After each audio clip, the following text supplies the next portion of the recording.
Cartoon TV.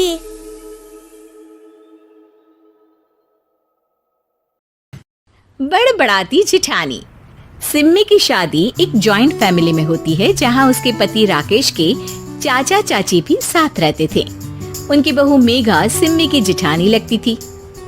अरे मेघा, राकेश आ गया है, उसका खाना लगा दे बेटा। हाँ माँ, बस वो चेंज कर ले, मैं खाना लगा दूंगी। सबके कमरे में जाने के बाद सिम्मी और राकेश साथ खाना खाते हैं, जिसे देखकर मेघा को जलन होने लगती है। अरे सिम्मी, हमारे घर में पति के साथ खाना खाने का रिवाज नहीं है, तुम्हें राकेश ने बताया नहीं क्या? सिम्मी मुस्कुराकर वहां से चली जाती है कि मेघा सिम्मी के सास के पास जाती है। अरे चाची जी, राकेश भैया तो सीधे हैं, कछु नहीं बोलते, कछु नहीं समझते, लेकिन आप तो सयानी है ना। अब देखिए, साथ बैठकर खाती है भैया के। कुछ झूठा मीठा उसका भैया के पेट में चला जाए तो सिम्मी को तो पाप लगेगा ना, पाप। सिम्मी मेघा की बात सुन लेती है लेकिन कुछ नहीं बोलती। अगले दिन, सिम्मी, मैं मुंबई जा रहा हूँ, तुमको चलना है तो साथ चलो। मेघा राकेश की बात सुनती है और सीधे सिम्मी की सास के पास जाती है। अरे चाची, अरे चाची। अरे मेघा, क्या हो गया? बहुत परेशान लग रही है, सब ठीक तो है ना? अरे नहीं ना चाची, कैसा ठीक है?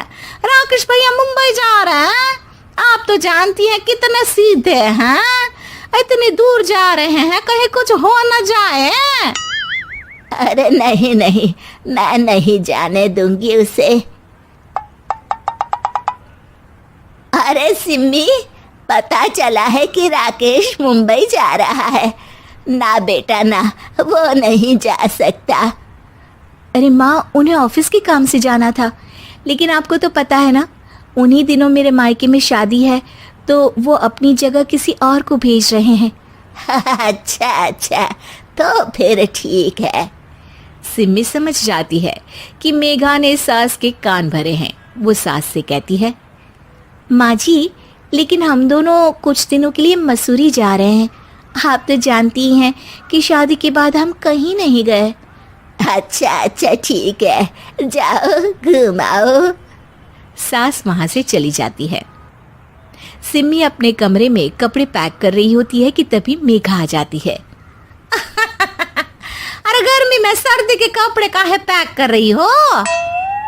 सिम्मी को मेघा पर नाराजगी तो होती है, लेकिन फिर भी वो कुछ नहीं बोलती। दरअसल मैं और राकेश हनीमून के लिए मसूरी जा रहे हैं ना। का हनीमून? हाँ हाँ, हनीमून। क्यों? हनीमून के लिए तो पति पत्नी ही जाते हैं ना, तो मैं और राकेश जा रहे हैं। मेघा भागकर सिम्मी की सास के पास जाती है। अरे चाची, सच में तुम लोगों जितना सीधा परिवार तो मैंने देखा ही नहीं है। अरे अकेले भेजोगे दोनों को? मैं और सुरेश तो कभी अकेले नहीं गए। हाँ भाई, हम तो परिवार में ही अच्छे, बड़ों के बीच, ऊपर से खर्चे है भगवान। अरे चाची, पहाड़ी इलाका है, कुछ हो गया तो? सास सीधी सिम्मी को बुलाती है, लेकिन सिम्मी तो वहीं सास के कमरे के बाहर ही खड़ी थी। बस मेघा दीदी, आपसे यही उम्मीद थी। अरे बड़ी हूँ, घर के कायदे कानून तो मैं ही बताऊंगी ना। अरे तो अपने घर में रखिए ना सारे कायदे कानून। आपकी सास खुद खाना बनाती है, क्योंकि आप यहाँ आकर मेरी सास के कान भरती हैं।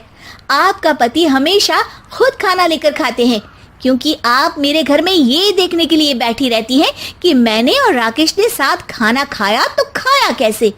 मेघा दीदी, आप अपने घर और घर वालों का ख्याल रखिए। मेरे घर में ज्यादा घुसने की जरूरत नहीं है, और हाँ, मैं अपने सास और पति को संभाल लूंगी। मेघा चिल्लाती हुई वहां से चली जाती है, जिसकी आवाज सुनकर राकेश वहां आ जाता है। सिम्मी, मैंने तो तुम्हें पहले ही अपने घर का माहौल बता दिया था। हाँ राकेश, तुम्हारे घर का माहौल बहुत अच्छा है, लेकिन बाहर से कुछ लोग आकर इसे खराब करना चाहते हैं, जो मैं नहीं होने दूंगी। सास सिम्मी की बात सुनकर कमरे में चली जाती है। सिम्मी और राकेश घूमने जाते हैं और जब वापस आते हैं तो दरवाजे में मेघा और उसके पति खड़े होते हैं, वो भी सामान लेकर। अब छोटे मर्यादा तोड़कर घूम रहे हैं तो हम काहे नहीं। अरे भाभी, तो आपको किसने मना किया है? वैसे भी 4 दिन की जिंदगी है, दूसरों के घर में ताक झाक करके बिताने से अच्छा हो मौज करके ही बिताओ।